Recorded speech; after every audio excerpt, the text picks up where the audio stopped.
Hello everyone. I'm Dr. Shruti Sethi and I'm working as scientist in the Division of Post-Harvest Technology in Indian Agricultural Research Institute. In continuation of the teleconference on the course on food microbiology, I will be taking up the block 2, that is control of microorganisms. I will be dealing with the various contents like principles of preservation against microbial spoilage of food, the classification of foods based on pH, and the control of microorganisms by thermal processing, freezing, drying, and chemicals. Now, why do you want to control microorganisms? Like Mrs. Vijay Sethi had told you that the microorganisms are both our friends as well as foes. We can produce different products with the help of microorganisms which will add variety to our diet, but also on the other hand they are leading to spoilage of our food products. So therefore we require to control the undesirable changes caused by the microorganisms. As she had told you that there are various principles of preservation against for preserving the food products, and they are principle of preservation against the decomposition caused by microorganisms, then principle of preservation against decomposition caused by chemical changes, and thirdly preservation against the attack by rodents and insects. I will be dealing with the principles of preservation to control the microbial spoilage of food. This you can attain by 4 methods. That is, firstly, to keep out the microorganisms. This can be done by the use of aseptic conditions or aseptic processing. Then you can also have preservation against microorganisms by the removal of microorganisms. This you can do by the process of sorting out. That is, you remove any infected portion of the food product or the spoiled outer covering of the food product so that it remains stable during storage. Then you can also remove the microorganisms by the process of washing. You can either wash with running water or you can wash it with chlorinated water, that is around 3 to 5 ppm of chlorine. Then also you can use the method of filtration to remove the microorganisms. Nowadays microbial filters are there which will help you to remove the microorganisms from the fluid products. The third process for the principle for the preservation against microbial spoilage is hindering the growth and activity of microorganisms. This you can do by the help of low temperature, drying, anaerobic conditions, or by the use of chemicals. Then also preservation can be attained by the killing of microorganisms. This you can do by either thermal processing, that is sterilization, pasteurization, or the use of radiations. Generally what is done is you are using a combination of all these methods. It is called as combined effect preservation technology, or it is also called as hurdle technology. So the basic approaches for food preservation are that you have different processes, that is removal of microorganisms by method of filtration, centrifugation, then use of low temperatures, that is refrigeration or freezing temperatures. This will help to reduce the activity of the microorganisms. Then you can have high temperature application, that is pasteurization, canning, sterilization. Also you can have the approach of reduced water availability, that is you are reducing the water available for the microbial growth. So you can, for this you can use either different solutes like salts, sugars, or you can go for the process of drying, that is freeze drying, drum drying. Then you can also go for chemical preservation. Herein you are using generally recognized as safe chemicals for the preservation of food products against microbial spoilage. Then you can use radiation processing. Either you can use ionizing radiations such as gamma radiations, which will help to penetrate into the food and kill the microbes, or you can also have use of non-ionizing radiations such as UV rays. These are used in food processing industry so as to sterilize the packaging material as they don't have any penetration effect. Then also you can have the use of microbial based preservatives, that is use of bacteriocins, acids, etc. Now coming to the classification of foods based on pH. On this basis you can classify the foods into 4 categories, that is low acid foods which have a pH level of above 5.3, and these include corn, lima beans and other vegetables. Then you have medium acid foods which have pH range between 4.5 and 5.3.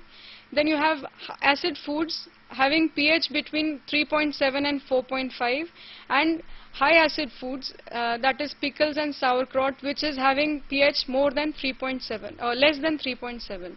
So on basis of this pH, you have different processing parameters to attain shelf stability of the food material. And you can see in this diagram that 4.6 is the demarcation pH. Below this pH, that is low acid, high acid foods and acidic foods, you require mild heat treatment. That is, you can process the foods at atmospheric temperatures. The pH is having synergistic effect along with the heat, so it helps to reduce the spore growth, or it prevents the spore growth. And the foods which is having pH above 4.6, that is low acid or medium acid foods, they have to be processed at under pressure. That is, you have to do pressure processing, like in case of canning, because these foods, they are having low acid, so it is not having a synergistic effect. So you have to do pressure processing for these food products. Now here in this table you can see that the microorganisms, that is bacteria, yeast and mold, they are having different pH for activity. That is, they have a minimum, optimum and a maximum pH. And bacteria have a range of 4.5 to 9, molds have 1.5 to 11 and yeast have 1.5 to 8.5.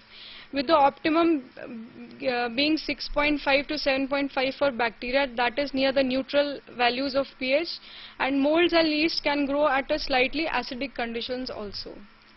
Now coming to the different methods of preservation to control the microbial growth. I will take one by one. First we will deal with the thermal preservation of food products.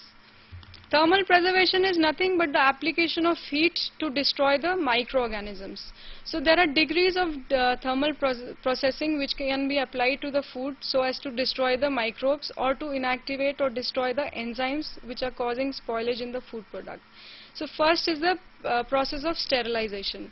Sterilization is the heating of the food products at a temperature of 121 degrees centigrade for a period of 15 to 20 minutes, and this will lead to the complete destruction of microorganisms. So you can have completely sterile food products which are shelf stable, that is, you can keep them for a long time. Then you have a process of commercial sterilization. This is usually referred in the case of canned food products, and this under this condition all pathogenic and toxin forming organisms are dead. That is, commercial sterility is obtained, that is both vegetative cells and spores, they will be destroyed and they will not be able to grow until and unless favorable conditions are provided to these products. The next degree of thermal processing is pasteurization. Pasteurization is generally done at a temperature below 100 degrees centigrade, and it destroys all the pathogenic microorganisms. Pathogenic means that they are disease causing microorganisms. So, but the pasteurization process, it will not lead to the extension of shelf life for a longer time. You have to refrigerate the pasteurized product always. You cannot keep it outside. So refrigeration has to be done along with the pasteurization process. And then there are different degrees of pasteurization, that is high temperature long time, low temperature long time, high temperature short time and ultra high temperature heating. In case of low temperature long time heating, that is LTLT process, you are heating the food at 63 degrees centigrade for a period of 30 minutes. And in case of high temperature short time, it is used for products which have an effect of thermal process on them. That is, either nutritive value may be degraded or off flavor or off color is developed. Like in case of citrus juices or in case of milk, HTST process is preferred and it is done at 72 degrees centigrade for a period of 15 seconds. Then there is ultra high temperature. This is also carried out for milk, in which burning may be avoided. So it is done at a temperature of around 135 to 140 degrees centigrade for 1 second. The next degree of heat processing is blanching. It is usually done before the freezing process or the dehydration process, and it is main purpose is to inactivates the enzymes which cause browning during storage, and this browning is caused by polyphenol oxidase enzyme, which may lead to the unacceptable color of the food product to the consumers. So blanching is used, and it is usually carried out at a temperature of 100 degrees centigrade with the use of boiling water, or you can also use steam in this case, and it will help to reduce the microbial load, plus it will inactivate the enzyme, and it will keep the fruits and vegetables in proper condition. Then cooking is also done in households. That is also a method of preservation, but it is also for a shorter period of time. The product will remain stable only under refrigerated conditions. Now in this graph you can see that how the microorganism growth pattern is there. You will see that the microbes, they grow in an exponential pattern. Like you will have microbe growing in the with various proceeding of generation. They will grow in numbers like 1, 2, 4, 8, 16 and 32.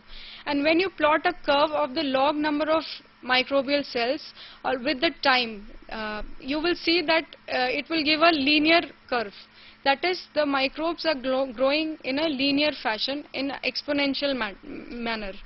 And in the arithmetic growth curve, you can see it is a J-shaped curve, and it is the number of cells are growing along with the increase in time.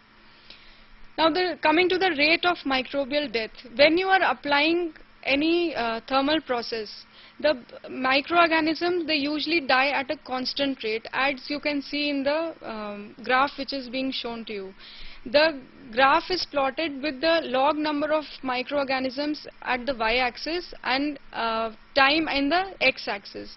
So as you keep on giving heat treatment, with the increase in time, the microbial growth will decrease at a constant rate. And the curve is plotted, that is thermal death time curve. It is the curve plotted between the time in log versus temperature at the x-axis. It will help to determine the process time, that is the thermal process time to kill the microorganisms present in food. According to these thermal death curves, you can see that the heat kills the microorganism logarithmically. That is, if 90% are killed in the first minute at a certain temperature, then in the next minute, this 90% of the surviving microorganisms will be killed. And then again in the third minute, again the remaining microorganisms which are there, again 90% of them will be killed. So it is a constant process. And spores, they are found to be more heat resistant as compared to the vegetative cells. The spores, what are they? They are the dormant state of the microorganism. That is, they are formed when you are giving any unfavorable condition to the microorganism.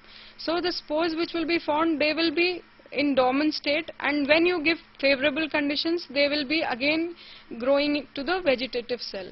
So when under unfavorable conditions, these spores will be formed and they will be resistant to heat, cold and other environmental changes.